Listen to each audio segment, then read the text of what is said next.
Well, we're going to start sermon time today with the scripture reading. The scripture comes from the very beginning of our scripture from the book of Genesis. You'll recognize portions of this. I don't have the whole story in there. I wanted to hit just a few highlights. So this is from chapters 2 and 3 in Genesis. In the garden, God commanded the man, Adam, "You can eat from any tree in the garden except from the tree of knowledge of good and evil. Don't eat from it. The moment you eat from that tree, you're dead." And then skipping forward a little bit, we sort of know what happens. The serpent was clever, more clever than any wild animal God had made. He spoke to the woman, Eve, "Do I understand that God told you not to eat from any tree in the garden?" The woman said to the serpent, "Not at all. We can eat from the trees in the garden. It's only about the tree in the middle of the garden that God said, 'Don't eat from it. Don't even touch it, or you'll die.'" The serpent told the woman, "You won't die. God knows that the moment you eat from that tree, you'll see what's really going on. You'll be just like God, knowing everything, ranging all the way from good to evil."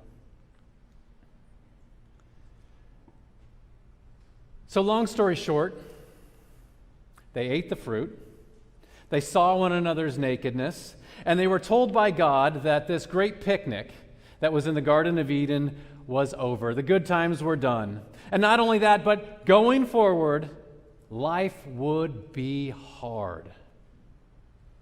Childbirth would be painful.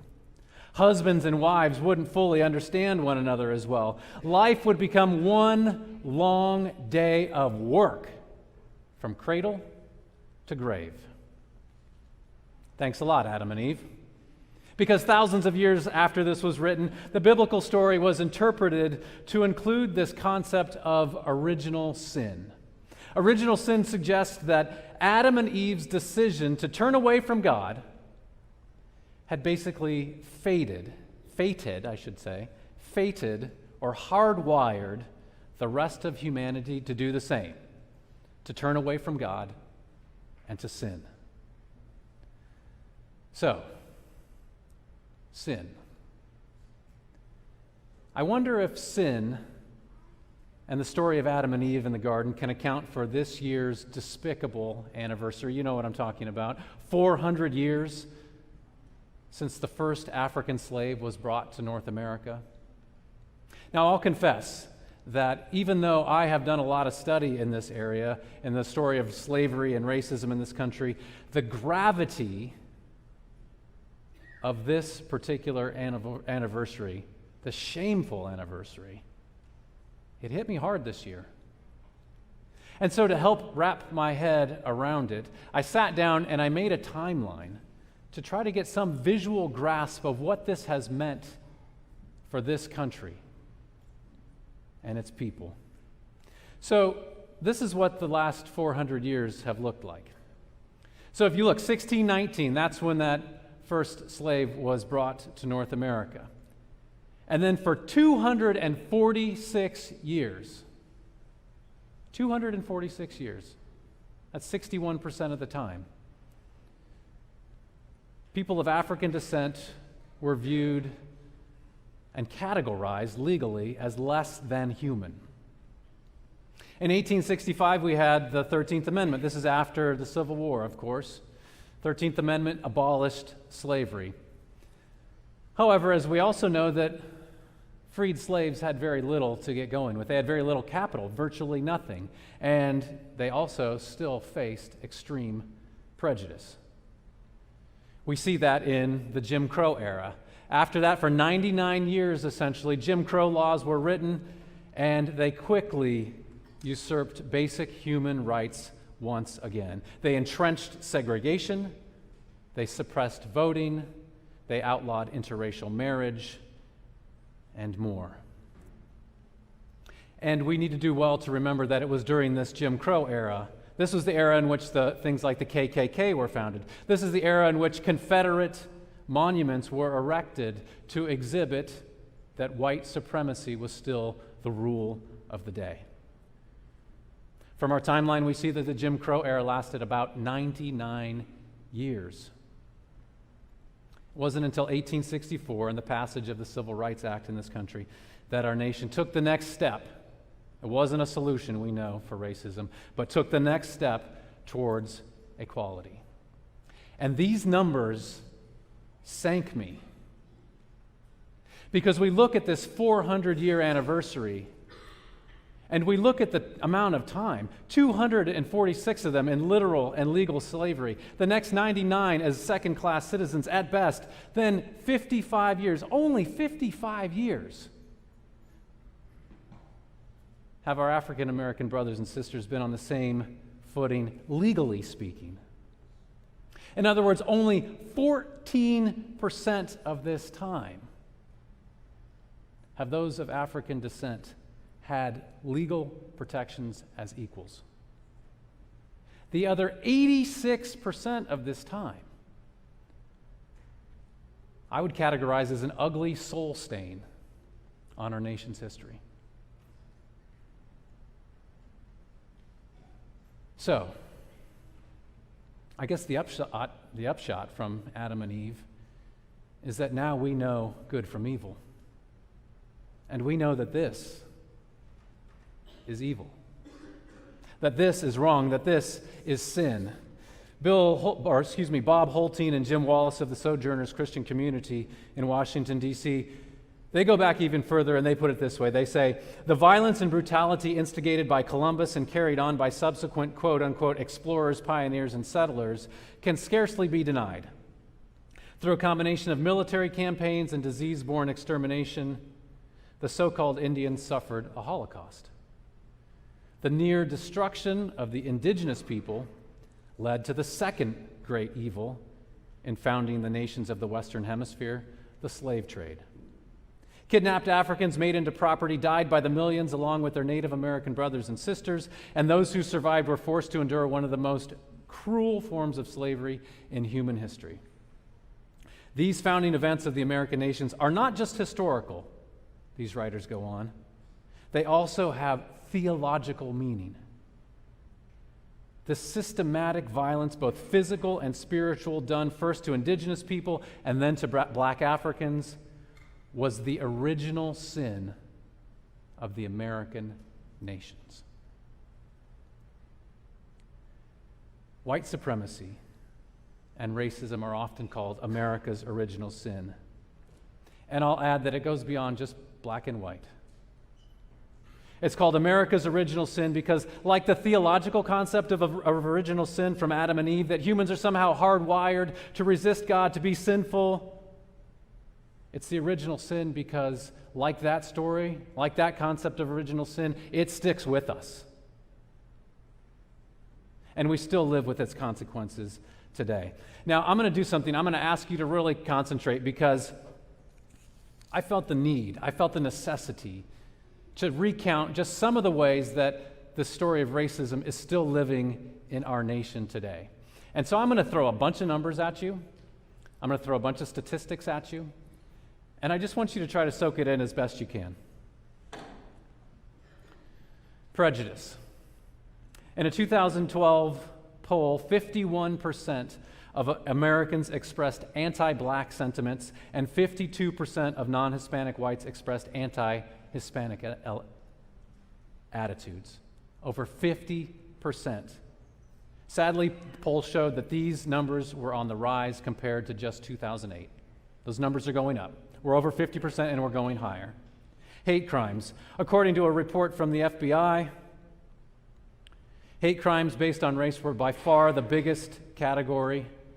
Among those, nearly half were anti-black, nearly 10% were anti-Latino, about 1 in 5 were anti-white, although we white people are still much less likely to suffer a hate crime than a minority group when accounting for total population. Pastor Josh and I, just a couple of weeks ago, we got a glimpse of the deep psychological effect from such hate crimes. 2 weeks ago, we went to Enon Tabernacle Baptist Church in Philadelphia. It's a mostly African-American congregation. 5 years later, that Charleston shooting is very much still on their minds. You remember when white supremacist Dylan Roof went into the Emmanuel African Methodist Episcopal Church and opened fire, executed 9 African American churchgoers who were attending a prayer meeting? Roof's goal was to start a race war. Hate crimes stick in our minds. That's the point of a hate crime, right? Wealth disparity.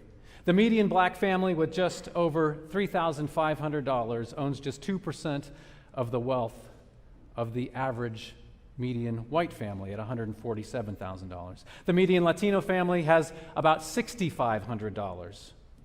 That's just 4% of the average white family. Put differently, the average white family has 41 times more wealth than the average African American family and 22 times more wealth than the average Latino family. It's in our criminal justice system. The U.S. Bureau of Justice Statistics concluded that African American males born in 2001, 18-year-olds, have a 32% chance of going to jail at some time in his life, while Latino male has a 17% chance and a white male has a 6% chance. In 2010, the U.S. Sentencing Commission reported that African Americans receive longer sentences than whites for the very same crimes. Study after study shows that black and brown people face an uphill slog, not only in the aforementioned areas of criminal justice, prejudice, hate crimes, and wealth, but also when it comes to employment. Resumes with black-sounding names get fewer callbacks. Education, the Department of Education found that children of color are 3 times more likely to be suspended than their white classmates for the very same infraction. Housing discrimination. In 2013, a nationwide study by the Housing and Urban Development Department found that people of color looking for homes are told about and shown fewer homes and apartments than their white counterparts, and that type of discrimination raises the cost of housing for both in the search and restricts their housing options. So, we know good from evil. We know enough that this is not good. Listen to this story. Even being tennis legend Serena Williams doesn't entirely protect you. You can be the world's greatest athlete and have a good understanding of your body, and it can still be challenging to advocate for yourself. Of course, if you don't know, Serena Williams is an African American woman. Let me explain in the words of Dr. Neil Shaw. He's the assistant professor of obstetrics, gynecology, and reproductive biology at a little place called Harvard Medical School. He says, quote, Serena Williams had a known clotting disorder. She'd had a blood clot in her lungs before, and so she was familiar with what it felt like. After she had her baby, she developed a blood clot in her lungs, and she had to strongly advocate for treatment. The clinicians didn't initially believe her, and they delayed the treatment. Dr. Shaw goes on, black women are 3 to 4 times more likely to die in childbirth than white women. He goes on even further and he says, that seems to be the case, irrespective of education, of income, or of other factors we traditionally think of making people vulnerable. So black woman and a white woman, same education level, same income level. The white woman is 3 times more likely to be believed.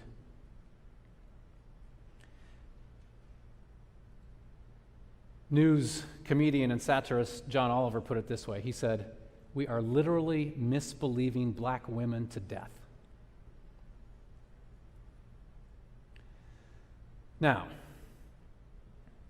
we can probably presume that these medical professionals aren't secret members of white nationalist groups. Probably not raging racists. But that shows something about how deeply woven racism is in our societies. In our society, all of these statistics show that the legacy of this original sin of racism carries forward, even sometimes in what is very inconspicuous but life-changing ways. We know good from evil. What are we going to do? Well, the Church of the Brethren, I'm somewhat proud to say, has a pretty solid history when it comes to slavery and racism. Though most brethren did not fight in the Civil War because they were Christian pacifists, most brethren, even in the South, were on the right side. And brethren, even some in this very room, participated in the civil rights movement in the 1960s. You can actually see Church of the Brethren signs at things like the March in Washington in 1963, where Martin Luther King delivered that famous speech. We've known good from evil in the past. Do we still know it today?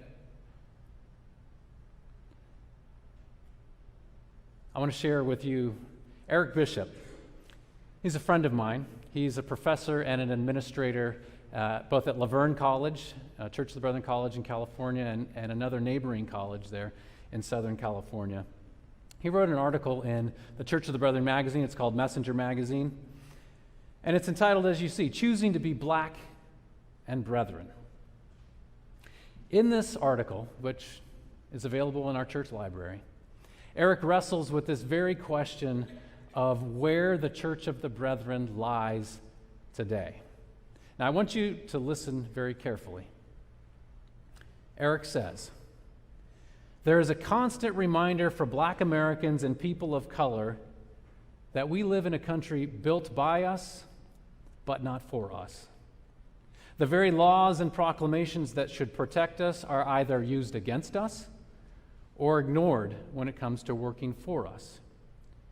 When we exercise our free speech rights, we are told to shut up and dribble, or just stand and be patriotic. Eric goes on to say, being black and brethren means that in this struggle I am segregated from my true self, because the brethren half of me does not know how to engage. My resolve to be part of a peace church, a justice church, a church that has stood on the right sides of history, is now met with emptiness. Not because I think my church does not want to engage, but because it is scared and it is unaware of how to engage. The whiteness of my church manifests paralysis in the face of social conflicts that require engagement or understanding of the very neighbors it ignores. That's hard to hear. We know good from evil. What path do we want to be on? Let's go back to the scripture for a minute. I'll confess to you that this concept of original sin is not one that I really buy. It was developed thousands of years after this scripture was written. I have a hard time believing that God would create a couple of people, even if you look at this allegorically. God would create a couple of people, put a tree right in the middle of everything, say, don't eat it. And then when they did eat it, it would be up to the rest of humanity to be sinful for time and eternity. I just don't see God working that way. But what I do see in this story is that sin creates powerful legacies. And I think that's the truth in this story. For example, we see the way that a father's anger can impact his children and his children's children. We see how the sin of economic greed can soil the land and the air for thousands of years. We've seen the ways that national leaders in some countries past, how their power, their lust for power, their revenge can create poverty that carries on for generations. And of course, we have witnessed the way that the sins of slavery, 400 years old, have led to racism that not only impacted people then, but impact people now. And our entire nation's psyche pays a price. But there's also this upside of Adam and Eve. We do know good from evil. And as people who follow Jesus, we know that there is something that we can do about it. And we believe that as Christians, as people of resurrection, that anything, everything can be transformed by God. And so here is my challenge for you, for me, for all of us today. Just 3 things. We can do many more, but just 3 things. Let's educate ourselves. If you're white, seek out voices of those who do not have the luxury of the white experience in America. Those who attended National Older Adult Conference, all 40-some of you this past week, heard Drew Hart, teacher, author, and activist. He talked about how to be an anti-racist, right? Educate yourselves. By the way, Drew Hart will be here at this church on October 23rd. Something to put on your calendar. So educate yourself, educate ourselves. Next, let's transform ourselves. You've heard how the legacy of racism has sown some wicked seeds in our society. I think we need to confess it's sown them in us as well. Often through no fault of our own, but there. Exposure to this legacy can make people of color feel inferior, and it can sow racism in here. Where do I need to transform myself? Where do I need to wake up? Where do I need to confess my sin and find a new direction? It's happened before. I'm sure it will happen again. We know good from evil. Let's pursue good. So we educate ourselves, we transform ourselves. Let's engage in the sin and confront the sin of racism. It's not enough to simply not be a racist. We have to actively be engaged in the anti-racist movement. That means, no, we don't tolerate racist jokes when they're told around us. It means we vote. It means we make new friends who might not be the same as us. It means we convert, and this is a hard one. We try to convert our friends who do not yet see the evil that exists, who don't want to believe it, who feel like there's too much at stake for them. I'm not going to say that's all we have to do, because that's a lot. That's 3 things, though. Educate, transform, and engage. The song that we're going to sing to close is called If You Believe and I Believe. In those 3 things, we must have belief that we can overcome this sin. That with God, when we are pointed in the right direction, when we're listening to God, when we're following the way of Jesus, things can and will be transformed. If you believe and I believe, let's stand and sing together.